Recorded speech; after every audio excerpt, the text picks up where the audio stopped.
Ang kwentong ito ay hango sa totoong buhay. Mula ito sa isa nating kabayan na itago na lamang natin sa pangalang Bart, taong 1983. Bukidnon. Kilala bilang manggagamot si Mang Topacio, kaso ng pambabarang at kulam ang inaatupag sa nakalipas na mga taon. Tumutulong man sa tao, meron siyang tinatagong lihim na hindi nais maungkat ng sinuman. Tungkol ito sa pagkakaroon ng inaanak na isang aswang. Hindi man ito kumakain ng tao dahil simula pagkasanggol, karne na ng hayop ang pinapakain. Hindi rin nagkulang sa paalala na huwag tumikim ng laman ng tao. Ginawa ng isang uri ng tangan upang mapigilan ang pagkahayok sa laman. Lumaki si Bart na walang sinasaktang tao, maliban na lang sa mga basagulero sa kanto, pati na rin sa kabilang sityo, na sa tuwing mapapadaan sa kubo, siguradong nanggugulo sa kanila. Inaayos mo na naman ang tirador mo. Dahan-dahan lang kasi sa paghila sa tuwing may papatamaan ka. Masyadong nababata kang goma. Kapag manipis na talagang bibigayan. Hindi po kasi nadadala sa simpleng bato yung mga yun eh. Hindi po ba alam ng mga magulang nila, nakakaperwisyo sila. At saka yung pasyente kahapon, inaabangan po nila. Hindi ko maiwasang mapalaban eh. Kaya pala may galos ka pagka-uwi mo kahapon. Sinasabi ko na nga ba, hindi mo pinapalampas ang pagkakataon. Wala namang problema dahil pinaglalaban mo lang ang tama. Huwag mo lang talagang kalimutan ang paalala ko sa'yo. Kapag bugbugan ay may kasamang dugo yan. Wika ni Mang Topacio, ang tinutukoy ng matanda, ang tunay na katangian ni Bart. Hindi po mangyayari yun. Kasi kapag nagkataon, siguradong itatakwil niyo ko. Pero tungkol po sa pasyente niyong nakaraan, nararamdaman ko na kagaya ko siya. Bakit po pala wala kayong sinabi tungkol dun? May kasama pa naman siyang buntis. Tapos ilang buwan na yung bata, delikado yun. Iho, katulad mo, hindi lahat ng lahi ay masama. Maturuan ng tama, hindi iral ang katauhan niya. O siya, handa mo na magamit. Nandito na ang pasyente natin. Wika ni Mang Topacio, habang nakatingin sa bintana kung saan tanaw ang papalapit na sasakyan. Sa araw na ito, kulam ang iniinda ng pasyente, malala ang kalagayan lalo na ang mata, magkabilaan at hindi na maitsura. Kumapal ang katarata na may namumuong dugo. Ang kabila, hindi maibuka dahil nagdikit na ang mga talukap. Malala ang pagmumuta at halos tumakip na sa buong mata. Hirap alisin dahil tumitigas. Wala ring araw na hindi naghihirap ang biktima matapos indahin ang kalagayan. Ayon sa kaanak, lumapit na sa ospital. Subalit sa kawalan ng salapi, hindi rin sila inasikaso. Sinuri ni Mang Topacio ang sitwasyon. Dito natukoy na isa itong kulam. Diretsang pinaalam sa kaanak na nagsanhi ng takot. Ay, sandali lang naman, Manong Albularyo.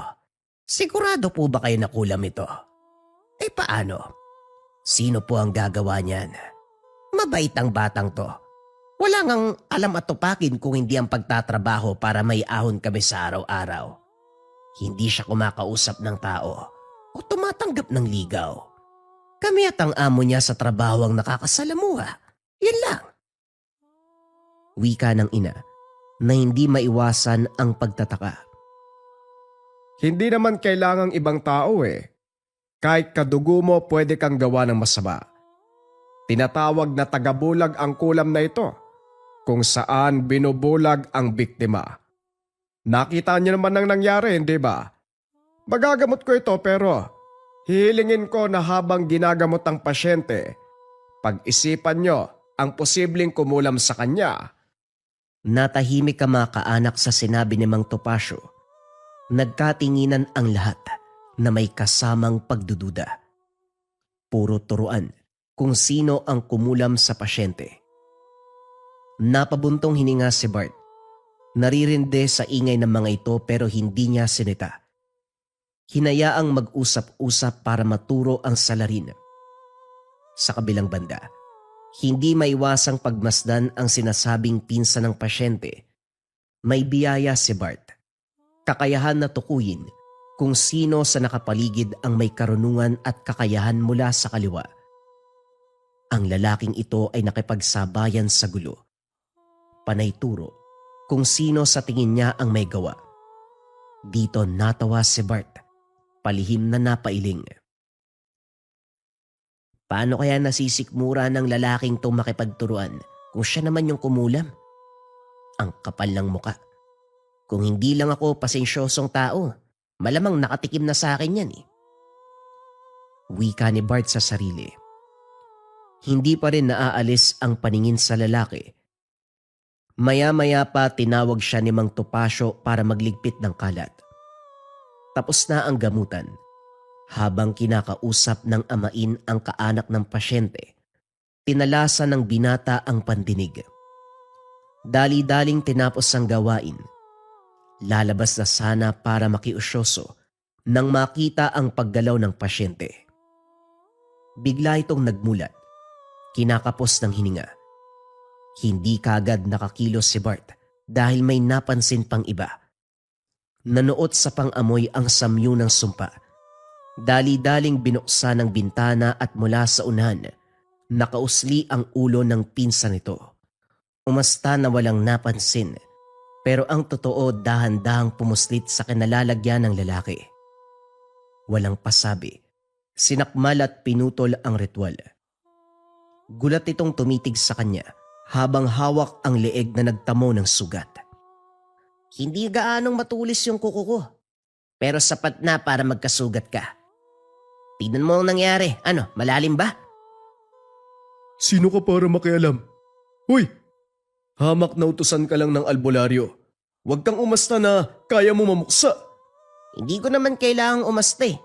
Kasi talagang mamumuksa ako. At para sa kaalaman mo, papatayin kita. Bakit kaya mo ba? Anong laban mo sa kulam ko? Gusto mo yatang matulad sa pinsan ko eh. Huwag kang magkakamali. Pwede kitang patayin dyan sa kinakatayuan mo. Panay ito ng buwelo na sasambit ng orasyon, pero nanatili sa kinakalagyan si Bart. Nang hindi na makapagtimpi, direktang sinuntok sa muka. Dinagana ng kalaban, pinaulanan ng kamao hanggang sa hindi na makapagsalita. Duguan ang muka, basag ang ilong at panga. Dilat ang mga mata na nakatitig lamang sa kanya. Sa lahat ng pinakaayaw ko, yung hinahamon ako eh. Huwag ka magsasalita kung di mo kilala yung kaharap mo. Ipagdasal mo na lang na may makahanap sa katawan mo dito. Wala akong balak na magsabi sa mga kaanak mo. Total masama ka namang tao eh. Gumapang ka na lang siguro. Baka sakaling may makakita at makaisip na tulungan ka. Diyan ka na nga. Iniwan ni Bart ang lalaki. Pagdating sa tahanan, natuwa siya nang wala man lang nakapansin ng pagkawala nito. Kaso nga lang hindi nakaligtas sa titig ng ama. Agarang umayos at sumunod dito na walang imik. Pupuriin sana kita eh. Mabilis ang responde mo kaso lang sumobra. Kinakailangan ba talaga na may umagos pa na dugo? Tay, pinatikim ko lang naman. Huwag po kayo mag-alala, di ko naman pinuruhan, buhay pa yun. Ano ba sa palagay mo ang napuruhan? Sa lagay ng lalaking yon, sasabihin mo pang hindi napuruhan. Batang to, kapag yon nakapagsumbong, mananagot tayo pareho. Bart, kung pisikal ang pag-uusapan, lamang ka kahit kanino. May nakatagong pambihirang lakas sa pagkatao mo. Isang galaw mo lang, siguradong mawawasak ang tatamaan. Paulit-ulit kitang pinapaalalahanan. Kulang ka sa pagtitimpi. Habaan mo ang pasensya mo para hindi tayo mapasok sa mas malaking gulo. Bagaman malumanay ang pagkakasabi ni Mang Topacio, napansin ng binata ang pag-aalala at pagkadismaya. Hindi ko na po ulitin, Tay. Pasensya na po kayo. Bart, wag mo sanang mamasamain ang sinasabi ko sa'yo. Wala akong ibang intensyon kundi mapabuti ka habang nakikipagsabayan sa mundo ng mga normal. Tumango na lamang si Bart. Hindi kailanman nakaramdam ng inis o galit sa tuwing binabanggit ang pagkatao niya. Naging normal na usapan na ito ng dalawa. Matapos ng usapan, tumulong siya sa pag-alalay sa pasyente pabalik ng tahanan nito. Sa daan pa uwi, habang buhat-buhat sa ulo ang bilao na puno ng kakanin at gulay na pinambayad ng pasyente, bigla itong tinamaan ng bato. Hindi napansin ng binata kaya't natapon. Dumako ang tingin sa unhan kung saan nakailera ang mga tambay mula sa kabilang sityo. Sila ang grupo na kapag napapadaan sa tahanan, hindi papalampasin ang pagkakataon upang manggulo. Yumuko si Bart. Isa-isang binalik sa bilao ang natapon na pagkain. Kaso nga lang lumapit ang isa at naghamon. Ilang beses hinambalos ang ulo ng binata.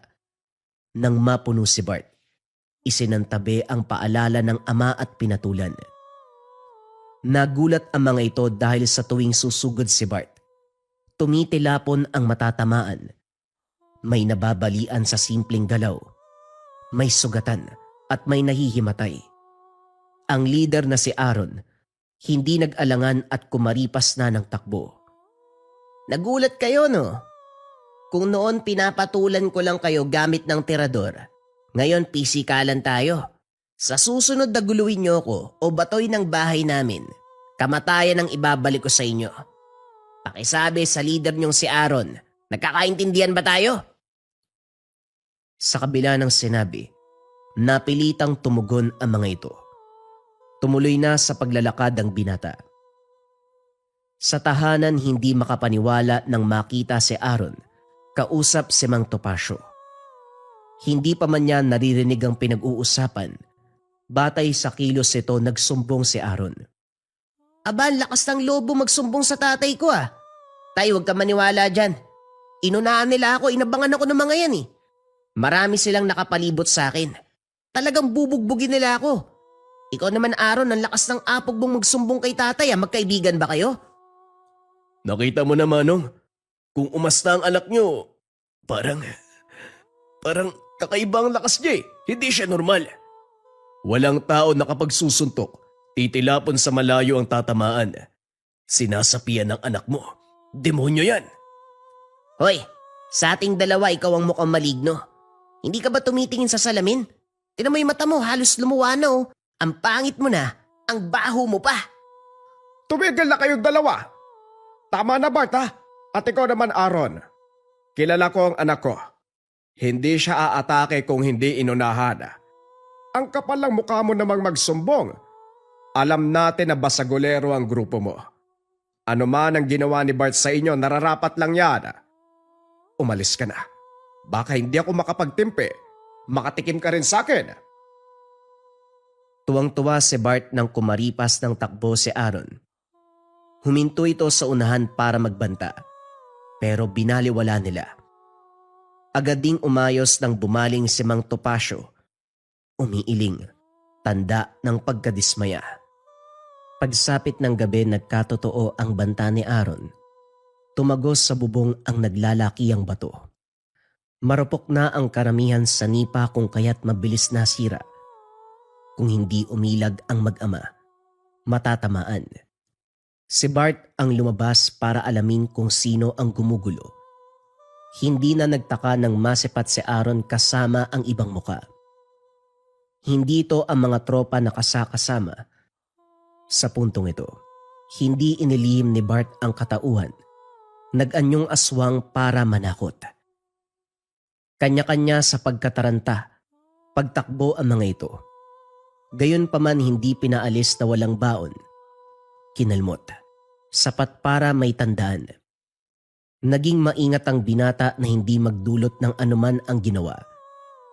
Matapos nun, sigurado siyang hindi na ito babalik, pero may hindi natuwa. Napapagod na ako kakapaalala sa'yo. Maaari mong takutin ang isang tao nang hindi sila sinasaktan. Pero talagang ginamit mo pa rin ang iyong katangian. Napayuko si Bart. Piniling manahimik kaysa magsalita. Aminadong nahihiya na kay Mang Topacio. Palihim na sinisi ang sarili sa muling pagkakamali.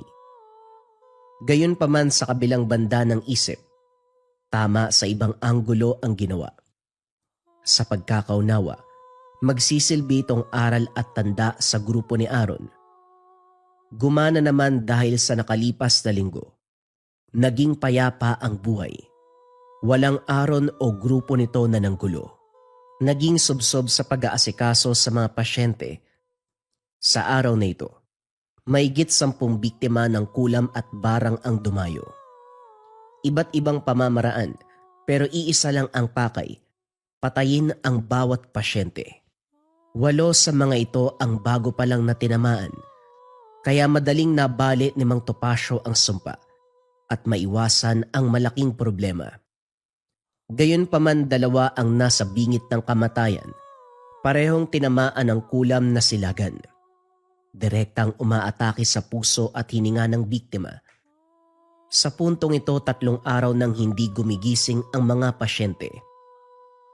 Ayon sa mga kaanak, inakala nila na pagod kung kaya't napahaba ang tulog. Sa 2 araw lang nila napansin na may kakaibang nangyayari sa katawan. Nanlalamig ang buong katawan. Walang senyales ng kamalayan. Kaya naman dumayo pa sa kanilang tahanan upang makita si Mang Topacio.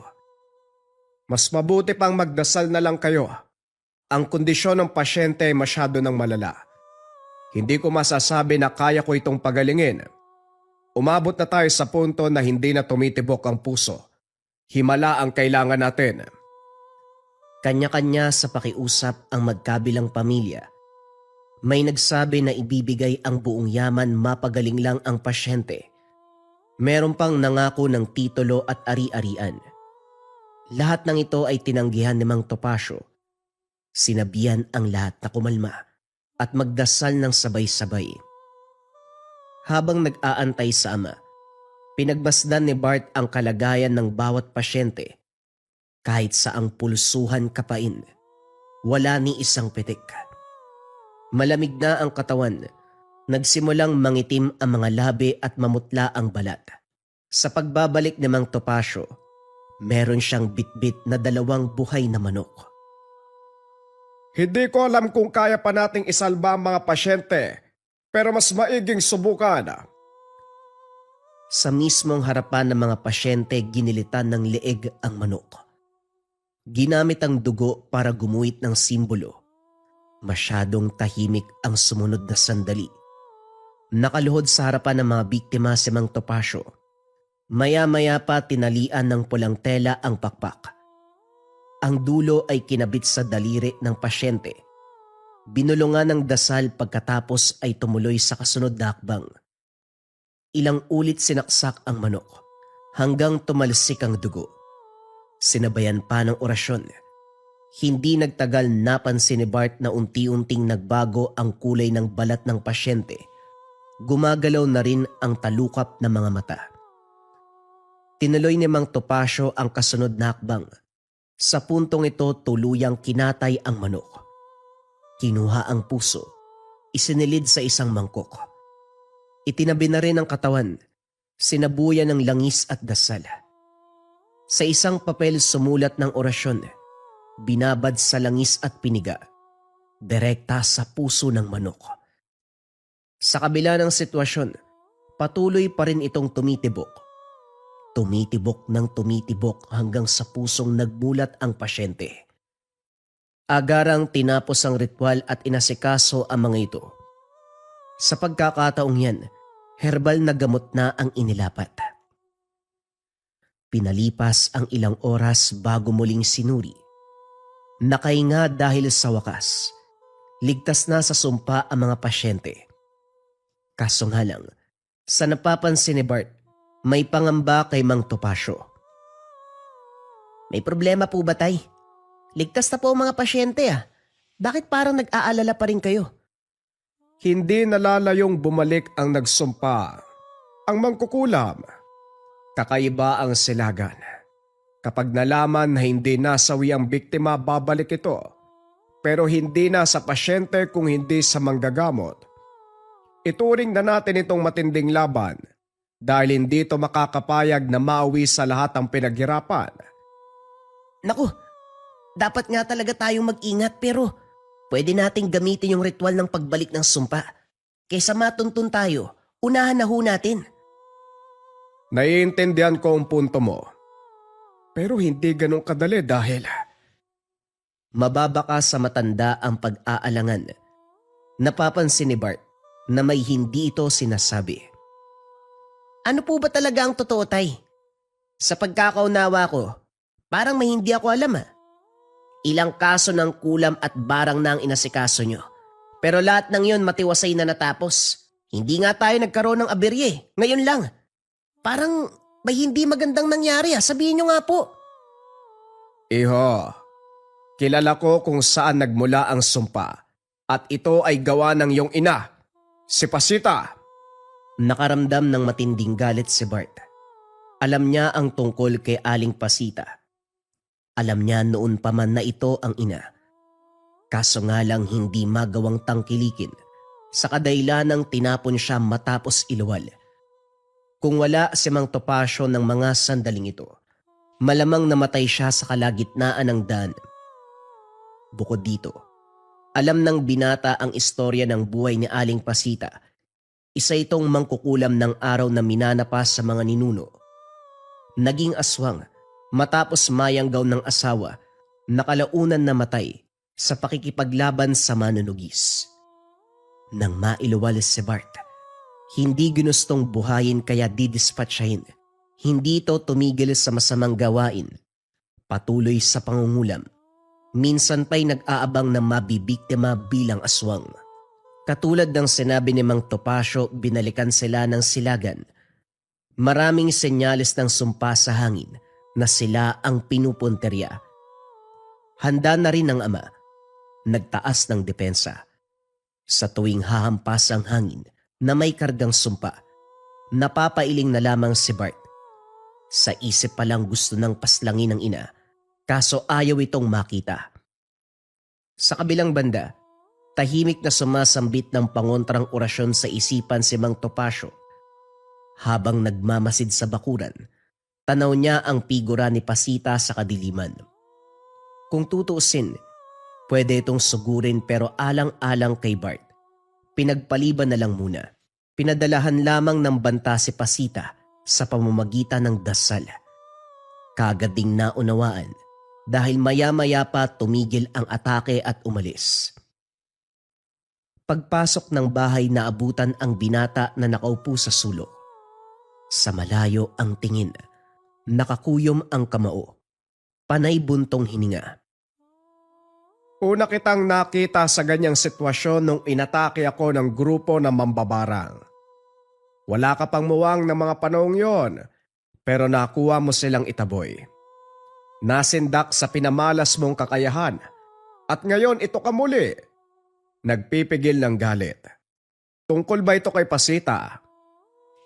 Kapag naamoy ko ang samyo niya, nabubuhay po yung galit ko. Gusto ko siyang durugin pero ayoko siyang makita. Ayoko siyang makaharap. Nagdurugo na ang palad nito sa labis sa pagkuyom. Nilapitan siya ni Mang Topacio. Tinapik sa balikat para pagaanin ang kalooban. Iho, normal lang ang nararamdaman mo. Malaki ang pagkakasala ni Pasita sa'yo, pero tama na ang galit. Magdudulot lamang ito ng kasamaan. Pabayaan mo ang pagkakataon na maghilom sa sugat na iniwan ng Ali. Nang sa gayon, balang araw, magagawa mo siyang harapin na hindi humahadlang ang nakaraan. Tumango si Bart at sa puntong ito, nagbuntong hininga, tanda ng ginhawa. Sa mundong ito wala siyang pinagkukunan ng lakas kung hindi ang salita ng ama. Sa paglipas ng mga araw, inatupag ng binata ang pamumundok para manguha ng halamang gamot. Tuwing hapon naman, sasadya ng bayan para ilako ang ilang sobra. Sa mga unang sandali, payapa ang lakad ng binata. Pero ng mga sumunod na oras, para bang may nakamasid sa kanya. Umasta si Bart na walang napansin habang patuloy sa normal na galaw. Palihim na inaalam kung sino ang nagmamay-ari ng naaamoy na banta. Matao ang pamilihan dahil dagsaan sa mga oras na ito. Sinadya ng binatang makihalo sa siksikan upang mailigaw ang mga sumusunod. Kaso nga lang nakabuntot pa rin. Nang wala ng pagpipilian, lumakad siya sa lugar kung saan wala ng tao. Maya-maya pa may biglang umatake. Hindi makilala dahil sa balot ang sarili. Mabilis ang kilos. Madaling magpatama ng atake. Batay sa tansya sa pangangatawan, isang babae. Kahit anong takas ni Bart, palaging nakakasunod. Galawan pa lang ay wala ng patawad. Layong patayin ng binata. Lumaban si Bart. Ginamit ang lakas bilang aswang. Subalit hindi ito umubra. Susugod pa lang siya. Tumatama na ang atake ng kalaban. Hanggang sa punto na idiin ang ulo niya sa bato. Saka lamang nakilala ng magsalita. Kahit kailan matigas pa rin ang buto mo. Kahit tagal durugin. Sabihin mo sa tatay-tatayan mo huwag siyang makialam sa ginagawa ko. Sagabal kayong dalawa. Kunot noong napaisip ang binata. Boses ito ni Aling Pasita subalit iba ang amoy. Kagad siyang bumuelo at swerte namang nakawala. Hoy Pasita, kailanman hindi ko hihilingin na makarap ka. Sinusumpa kita sa tuwing maririnig ang pangalan mo. Nakatadhana na din siguro na magkita tayo ngayon dahil papatayin kita. Bumuelo si Bart kaso sa kalagitnaan, biglang nawala si Aling Pasita. Sa sobrang bilis ng kilos, nag-iwan ng itim na usok bilang bakas. Hindi na rin nagaksaya ng oras sa paghanap dahil alam ng binata na hindi ito madaling hagilapin. Pag-uwi sa bahay, hindi na iwasang magsumbong kay Mang Topacio. Tay, nakaengkwentro ko po yung matanda kanina eh. Kung lumaban lang siya ng patas, malamang napuruan ko yun. Kaso wala eh. Gumamit ng kakaibang kapangyarihan, naglaho ba naman? Nakakasar po talaga. Ang lakas niya magsabing tigilan daw natin siya. Asa siya no? Nagtataka pa kung bakit tayo nangingialam. Mangmang talaga. Kitang sa ating lumapit yung biktima eh. Malamang mangingialam tayo.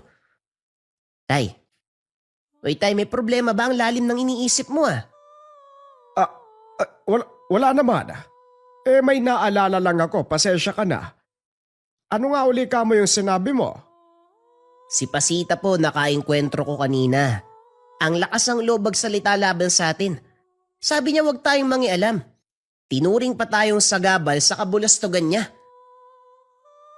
Hindi na lamang tinuloy ni Bart nang mapansin ang kilos ng ama.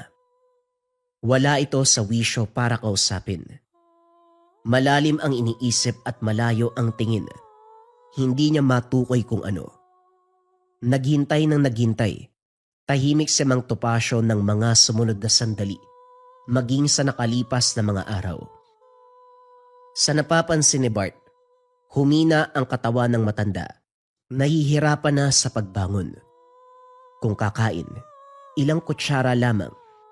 Ilang beses na ring pinagpaliban ang panggagamot dahil hindi maituon ang pansin sa ginagawa. Sa paglipas pa ng mga araw naguguluhan na ang binata, biglang nakakalimot ang matanda sa sariling karunungan. Kahit si Bart, ano-anong pangalan ang tinatawag. Nung una inisip niya na baka senyales lang ito ng karamdaman ng matanda. Pero may gabi na nagpapatunay na hindi ito normal. Sa oras na ito, mag-isang nagsasalita sa sulok si Mang Topacio. Nakaturo sa sulok. Nanginginig. Natatakot. Nakikiusap sa hindi nakikita. Wag! Hindi ako lalaban, susuko na ako. Hindi na ako mangingialam. Tama na. Hindi ko na kaya. Alisin mo ang sumpa. Huwag mo na ako pahirapan pakiusap. Nakaluhod pa ito habang umiiyak. Sinubukan ng binatang gumamit ng karunungan para makita ang nakikita ng ama. Kaso nga lang may puwersang pumipigil. Naghintay kung kailan sasabihin ang pangalan, pero natulog na ang ama matapos kumalma. Hindi tumigil si Bart sa pagsasaliksik hanggang sa natukoy ang dahilan. May nakatanim na sumpa ng kulam at yanggaw kay Mang Topacio. Inihanda ng binata ang mga gamit. Isasagawa na sana ang ritual ng pumigil ang matanda. Manuel, hindi mo ito kailangang gawin. Mapapahamak ka. Tay, ako po to si Bart, anak niyo ko. Huwag ka mag-alala, ano man ang mangyari. Hindi ko po kayo papabayaan. Harapin natin tong dalawa. Humanda ka mo sa atin ng sino mang gumawa nito. Hindi ko siya bubuhayin sa oras na malaman ko kung sino. Huwag mo nang subukan.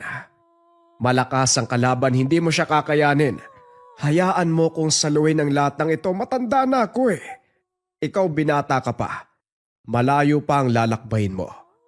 Huwag mong kalimutan alinman sa itinuro ko. Timbangin mo mga bagay-bagay bago isagawa ang pagpapasya. Nasa mundo ka ng mga tao, kaya mamuhay ka bilang tao. Tay, Bart po ang pangalan ko. Wala akong kinakatakutan. Sino po ba ang gumawa niyan? Alam kong kilala nyo. Sabihin nyo sa akin sino siya. Anong rason niya? Si Pasita ba? Ha? Ako ba ang kausap mo? Nasaan ako? Bakit ako nandito? Uuwi na ako.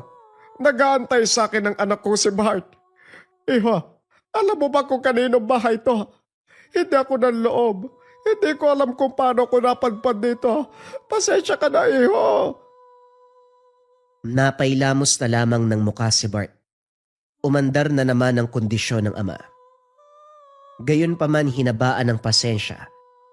At dahil malikot ito sa pag-aakalang nasa ibang tahanan, gustong makalabas, napilitan siyang patulugin ito.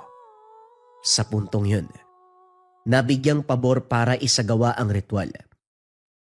Binalot ng basang tuwalya ang kabuuan, maliban sa bahaging tiyan. Binasbasa ng orasyon at inihipan ng dasal. Ginamit ang pamamaraan na natutunan mismo sa matanda. Sa bawat hampas ng maliit na kampana, sinabayan ng pag-ihip ng orasyon. Maya-maya pa, natukoy kung saan bahagi nakaugat ang sumpa. 2 bato ang pinagsama, nakasiksik sa pagitan ng mga bituka. Kinakalat ang sumpa na sumasabay sa pagdaloy ng dugo. Hindi lang yun, sinisira ang memorya ng utak kung kaya't nakakalimot ang matanda. Sunod na ginawa, sinugatan ang tiyan ni Mang Topacio. Maliit na sakto lang ipasok ang pangsipit. Naging maingat ang binata pero nahirapan dahil sa tuwing hihilahin, lalo itong sisiksik sa ikabuturan. Bukod doon, may umaaligid na puwersa. Halo-halo, may bakas ng aswang at meron ding kulam. Hindi na muna ito pinansin. Binuhos ang atensyon sa pag-alis ng sumpa. Sa kabutiang palad, matagumpay na nakuha ang bato. Kaagad itong inilagay sa selyadong garapon, kaso nga lang nang ilagay sa tabi. Biglang nayanig ang bahay sa panluloob ng kalaban. Nabasag ang garapon at sa paglingon kay Mang Topacio, tumagos sa dibdib nito ang patalim. Hindi mabilang ni Bart kung ilang segundo siyang nakatitig. Nawalan siya ng kamalayan. Hindi nagawang pansinin ang taong nanloob. Napako sa kinakatayuan. Direktang nakatitig sa bangkay ng ama. Nang mahimasmasan, saka lang nakuwang lumapit. Nanginginig. Walang salita na lumalabas sa bibig. Puro pagikbi lamang. Yakap-yakap ito habang paulit-ulit na nakikiusap na gumising. Kaso nga lang wala na itong hininga. Hindi na namalaya ni Bart ang oras. Ang umasikaso na lamang sa lamay ni Mang Topacio ay ang malalapit na kaibigan. Hindi makausap ang binata, kaya naman inilibing kagad ang bangkay. Si Bart na lamang ang naiwan sa harapan ng puntod ni Mang Topacio. Bumuhos ang ulan. Nakaluhod pa rin ang binata. Walang balak umalis hanggang sa punto na nakabuo ng ideya. Nang makapagpa siya, saka lamang tumayo. Pinapangako ko sa harapan ng puntod, Matay. Kung sino man ang pumatay sa'yo, ganun din ang gagawin ko. Maghintay kayo sa trangkahan ng kabilang buhay. Ihahatid ko mismo ang taong yun. Pagbalik ng tahanan, muling idinaan sa ritual ang mga gamit ni Mang Topacio. Habang nakalatag sa harapan, pinatakan isa-isa ng kandila, sinabuyan ng langis, nagbanggit ng mga kataga. Matapos yan, binuhol lahat gamit ang pulang tali. Inilagay sa altar kung saan nakapalibot ang mga libreta. Sa katunayan, isa ito sa lihim na gamit ni Mang Topacio. Mula ito sa kaliwa pero hindi ginamit ni minsan. Nakuha ito nung panahon na may nahuling mangkukulam. Hindi sigurado si Bart kung tama ang pagkaunawa sa nabasang sulat. Pero desperado siya na makilala kung sino ang pumaslang sama. Sa hindi inasahan, unti-unting napansin ng binata ang pagbabago ng ritual. Damang-dama ang lakas ng mangkukulam mula sa kabilang banda. Maya-maya pa naudlot ng makilala kung sino ito. Hindi na siya nagulat. Hindi lang inasahan. Naabot sa punto na ito mismo ang papatay sa kinikilalang ama. Dali-daling bumalik sa pagriritual. Siniguradong maaabot ang espiritual na kamalayan. Hindi nagtagal narinig ang boses ng mangkukulam. Anak na, sinong lapastangan ang tumawag sa akin? Anong gusto mo? Ang lakas ng loob mo, magkagamot ka ba o albularyo? Hindi mo yata ako kilala. Sino man ang tatawag sa akin, kamatayan ang ipapataw ko. Hindi ko na kailangan sabihin ang pangalan ko. Boses pa lang, kilala mo na kung sino. Ang lakas ng loob mo, ano? Hindi mo tinantanan si tatay. Pinatay mo talaga siya. Ikaw ka mong matakot dahil ngayon, huli na kita eh. Magdasal ka dahil hindi kita bubuhayin sa oras na magkaharap tayo. Ang ampo namang gagamot. Oo, alam kong sumakabilang buhay na ang amain mo. Nalulungkot ko. Pasensya na kung hindi ako nakadalo sa burol. Masyado kong abala sa mahalagang bagay para isingit pa ang lakad sa isang lintik na manggagamot. Wika ni Aling Pasita na sinundan pa ng pagtawa. Sige lang, tumawa ka lang. Tumawa ka hanggat may hininga ka. Dahil mamaya, siguradong malalagutan ka na. Tinuloy ni Bart ang kasunod na hakbang. Kumuha ng manok. Walang tigil na sinaksak. Napugot pa ang leeg nito. Wasak ang katawan sa paulit-ulit na pagtagos ng patalim. Ginagawa ang pananaksak habang binabasa ang laman ng libreta. Maya-maya pa, maririnig ang pagpalahaw ni Aling Pasita. Nakakaamoy na rin ng dugo ang binata, kung kaya't hindi maiwasang matuwa. Hindi naglaon, naghihingalo na ang kalaban. Sa paglipas ng sandali, sumakto sa huling saksak. Nalagutan ng hininga ang matanda.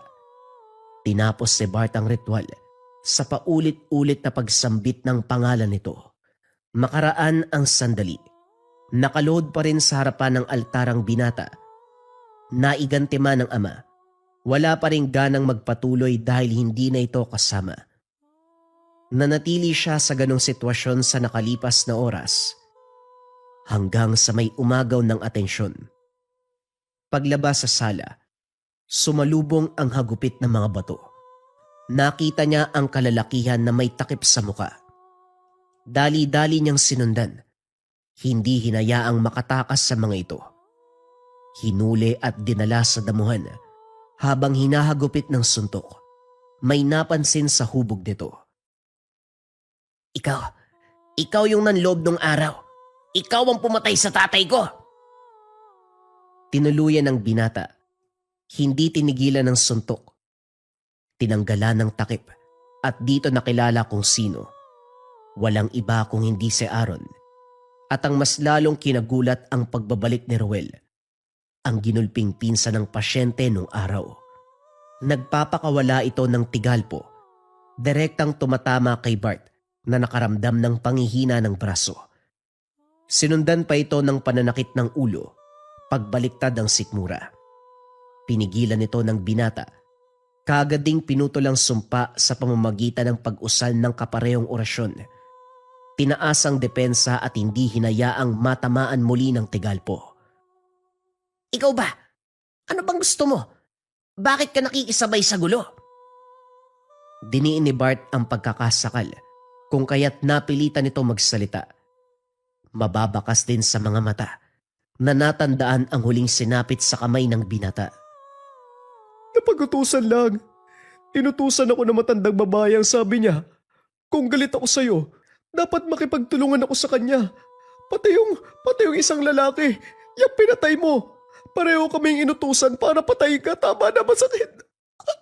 Hindi ako makahinga. Talagang hindi ka makakahinga kung hindi mo babanggitin yung pangalan ng matanda. Pasita, no? Pasita ang pangalan niya, tama ba? Tumango si Roel. Nang ituro nito ang kinalalagyan ng matanda, pinalampas ng binata ang buhay. Dumiretso sa lugar kung saan nagtatago si Aling Pasita. Walang pasabing pumasok sa tahanan. Pagbukas ng kwarto, kung saan narinig ang pag-oorasyon, natigilan ng makita kung sino ang nakaratay sa altar. Walang iba kung hindi ang bangkay ni Mang Topacio. Sa harapan nito, sinimulan ni Aling Pasita ang ritual ng pag-aalay. Naisahan siya ni Aling Pasita. Nang mapansin ng matanda, nagsimula na ang salpukan. Hindi lubos maisip ni Bart kung saan natutunan ng matanda ang kilos. Kung saan-saan tumatama ang kamao, mga paa. May pagkakataon pa na nahirapan siyang tumapat dahil pinagsasama nito ang lakas bilang aswang. Sumasambit pa ng orasyon at tigalpo, kaya naman nahihilo ang binata. Nakokontra man, subalit daig pa rin. Hanggang sa kusa na lang muna siyang lumayo para makahabol ng hininga. Paano mo nagawang mabuhay? Naamoy ko ang dugo mo kanina. Naramdaman ko ang kamatayan mo. Ilang buhay ba meron kang demonyo ka? Maging ako nagulat dahil nagawa mo ang ritual. Pamamaraan na nagmula sa kadiliman. Kaya madali mo kong natunton. Hindi ko inaasahan na magagamit mo ang lakas na yon. Ito bang si Topacio? Lihim na tumatangkilik sa kaliwa. Kung ganon doble ang lakas na maibibigay niya sa akin, nasasabi ka kong malaman kung ano ang idadagdag niyang lakas. Manahimik ka. Hindi ako makakapayag na maging bangkay ng tatay ko lalapastanganin mo. Ang gawin mo na lang magdasal ka para magpadala ng alagad kung sino man ang sinasamba mong Diyos. Hindi kita bubuhayin. Sumugod na si Bart. Sa puntong ito ay nag-anyong aswang. Binuhos ang buong lakas. Sinalubong ang bawat puwersang binibitawan ni Aling Pasita. Nararamdaman man ang epekto nito sa katawan niya. Hindi alintana ang sugat. Sinuong ang matanda. Nang mahawakan ay hinambalos. Binalibag. Hindi nga lang ito namatay kagad dahil nakuha pang tumayo at lumaban. Paulit-ulit siyang sinipa. Binalibag. Pinaglaruan ng pinaglaruan ni Bart. Maya-maya pa ay pinaulanan ng kalmot. Siniguradong mapupuruan ang bibig upang hindi na makasambit ng dasal. Huminto na lang nang maramdaman ang pagbaon ng patalim sa tagiliran. Dito na rin tuluyang nakabuelo si Aling Pasita. Sunod-sunod ang ginawang pananaksak. Napasigaw si Bart dahil tinatamaan siya sa iba't ibang bahagi. Nag-anyong aswang na rin ito. Kinagat siya sa balikat. Buong puwersa niyang tinulak ang matanda. Kaso nga lang napuruhan na si Bart. Kakaiba ang hapde ng sugat. Yung tipo na umaabot hanggang sa kaibuturan. nahihilo na rin, nakaramdam ng pamamanhid. Ganyan din kalakas ang ama mong inutil. Yung ama mong aswang ha, hindi ang amain na si Topacio. Kaya tinapon kita. Siya ang dahilan kung bakit ako naging halimaw. At para malaman mo, ako rin mismo ang pumatay sa aswang na yon. At mukhang ako rin ang papaslang sa'yo ngayon. Huwag kang magmalinis, Pasita. Hindi bagay sa mukha mo. Palihim na kinuha ni Bart ang patalim. Sumandal siya sa tabi at nagpakita ng panghihina. Lumapit si Aling Pasita para sana umatake. Sinamantala ng binata ang pagkakataon. Sinaksak ito direkta sa leeg. Nang matumba ay dinaganan. Paulit-ulit na sinaksak hanggang sa mapugutan ng ulo. Sa puntong ito, wala nang kawala ang matanda. Tumabi ang binata, naghahabol ng hininga habang iniisip kung paano papagalingin ang sugat. Nanginginig na ang buong katawan, pero sa sandaling dumako ang tingin sa kinalalagyan ng bangkay ni Mang Topacio, biglang nawala ang iniinda. Lumapit ito para yakapin ang katawan, hindi maiwasang humagulgol. Binigyan ng sarili ng oras para muling magluksa. At nang may masmasan, binalik ang bangkay sa sementeryo. Matapos ng insidente, hindi na rin alam ni Bart kung saan magsisimula muli. Hindi dadaan ang umaga na hindi iiyak sa tuwing gigising na wala na si Tatay Topacio. May ilan pang dumadayo sa lugar para magpagamot sana. Ang mga hindi nakakaalam na patay na ang matanda. May nangungumbinse pa na si Bert na lamang, subalit tumanggi ang binata. Kung tutusin, pwede niyang aralin ang pasikot-sikot ng panggagamot. Subalit kung patuloy siyang mananatili sa lugar na maraming alaala ng yumao, kahit saan, lalong-lalong malulugmok sa kalungkutan. Kaya nagpa siya, umalis sa lugar, namuhay kasama ang kapwa aswang. Ang grupong sinamahan ay katulad niya. Nagnanais mabuhay na parang tao. Imbis na manakit o mambiktima, sila pa ang nagkalat sa gabi para bantayan ang mga tao. Sila ang rumiresponde kapag may napapansing nananalakay.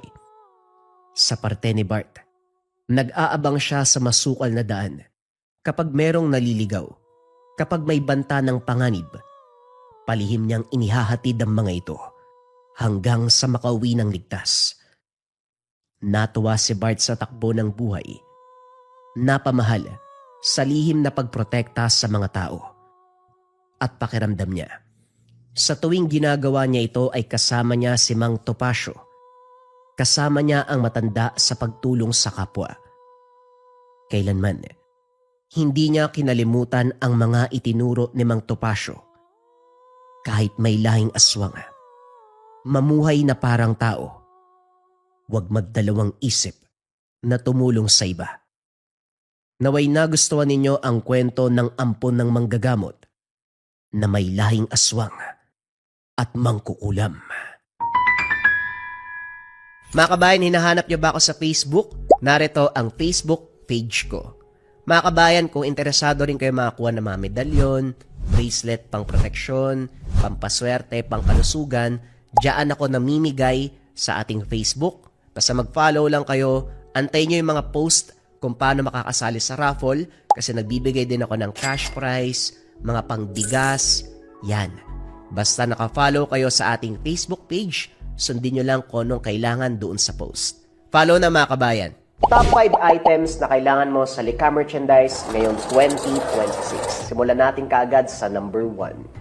Number 1, Gunita Bracelet for Good Health Bracelet. Yung energy and vibration na ina-attract ng ating Gunita Bracelet ay nakakatulong sa pagpapaganda ng kalusugan. Laging tandaan mga kabayan, para saan ang ating mga swerte, kayamanan, kung hindi maganda ang ating kalusugan. Kung ang priority mo ay magandang kalusugan, energy and vibration na ina-attract, dito ka sa ating Gunita Bracelets. Number 2 ang ating gintong gabay o gabay medalyon ethnic version. Pareho lamang ng bisa to mga kabayan, sa designs lamang siya nagkaiba. Ito gintong gabay, ito naman ethnic yung approach. Ang bisa nito mga kabayan ay pampaswerte at gabay sa career, health, love life, and finance. Kung nangangailangan ka ng swerte at gabay sa apat na aspeto ng buhay ngayon 2026, kung kailangan mo ng guidance sa araw-araw ngayon 2026, dito ka sa top 1 necklace natin, ang gabay medalyon pangkalahatan. Pili ka na lang ng designs kabayan. Number 3, syempre hindi mawawala ang depensa spiritual mga kabayan. Meron tayong kalusugan at gabay sa araw-araw pero kailangan din natin ng depensa spiritual. Kontra sa lahat ng negative energy, kontra kulam, barang, tigalpo, palipad hangin, usog o kahit anong masamang uri ng sumpa. Ito ang Maracuyo bracelets mga kabayan. Nandito din yung tinatawag nating revuelta or sumbalik. Kung ano man yung sumpa na ibinigay sa inyo, ibabalik doon sa taong nagbigay. Kaya sobrang trending ng ating Maracuyo. May 4 na kulay kang pagpipilian. Pwede tong lava na may gintong San Benito, pwede tong white na may gintong San Benito, pwede tong brown na ethnic version at black na ethnic version. Pili ka na lang, kabayan ko. Number 4, gintong palay money amulet. Ito bagay na bagay itong coin na to mga kabayan para sa mga tao na ayaw naman na nagsusuot ng kung ano-ano. Baliktaran ng simbolo, ang bisa nito ay pampaswerte sa pera, for dreams manifestation, kung may mga kahilingan ka na gustong matupad ngayon 2026, for abundance and for prosperity. Sobrang simple lang nito, iipit mo lang siya sa wallet mo, dalhin mo lang palagi, ilagay mo sa gabay po lang tela pouch, basta dala-dala mo. Let it work for you kabayan. Gintong palay, money amulet. At syempre mga kabayan ko, ang panglima, hindi mawawala ang kaluban de pampaamo. Pampaamo sa tao, pampaamo sa negosyo. Kung feeling mo nasa toxic environment ka kabayan, ikaw lagi yung napapag-initan, laging galit yung partner mo, laging galit yung boss mo, laging galit yung mga katrabaho mo, sa'yo lagi sinisisi ang mga bagay-bagay, magkaluban de pampaamo ka. Pampaamo sa tao, pampaamo sa negosyo. Bagay din to sa mga nasa sales or sa mga tao na palaging merong kausap para mabilis kayong makapagpalagay ng loob ng taong kausap mo. Sobrang simple lang. Itong kaluban, gawa to ng mga katutubo sa Negros, pero may mga sangkap pa ito sa loob. Dadalin mo lang kabayan. Let it work for you. Lagay mo sa bag mo, lagay mo sa bulsa mo, basta dala-dala mo lang palagi. Yon ang ating top 5 items na kailangan mo ngayon 2026 sa Likha Merchandise. Kung interesado ka kabayan, pwede mong i-click yung yellow basket sa baba. Pero if ever na walang yellow basket, i-search mo lang ang shop ng Likha Merchandise. Ingat sa mga